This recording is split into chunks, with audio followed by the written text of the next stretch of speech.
आपने पहली शादी के बारे में सुना है, दूसरी और तीसरी शादी के बारे में भी सुना होगा क्या, लेकिन आपने शून्य विवाह मतलब जीरो मैरिज के बारे में सुना है? चलिए जानते हैं। पूरे विधि विधान के साथ सारे रिचुअल्स फॉलो करके आपकी शादी हुई है, क्या मतलब वो लीगल है? सेक्शन 5 हिंदू मैरिज एक्ट का कुछ सिचुएशंस बताता है, कुछ कंडीशंस बताता है। उन्हीं कंडीशंस को फॉलो करते हुए यदि शादी हुई है तो वो लीगल और वैलिड शादी है।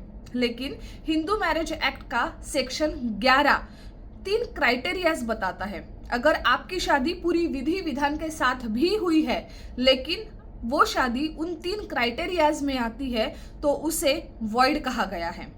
Null and void from beginning itself, मतलब उसका शुरुआत से ही कोई अस्तित्व नहीं है, और इसी को दूसरी भाषा में शून्य विवाह या फिर जीरो मैरिज कहा गया है।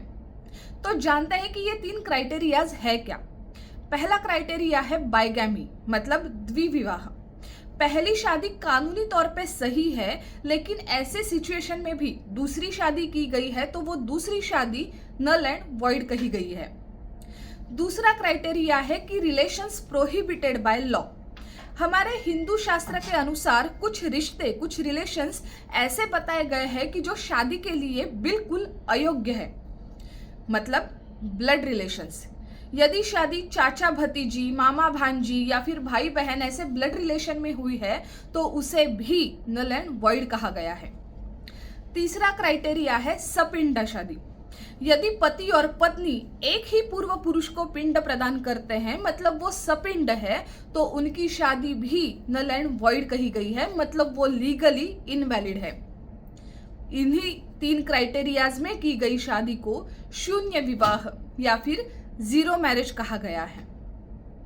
आई बात समझ में? तो अगले वीडियो में हम जानेंगे कि ऐसे शून्य विवाह से जन्मे हुए बच्चों का लीगल स्टेटस क्या होता है। तब तक फॉलो लीगली लॉजिकल।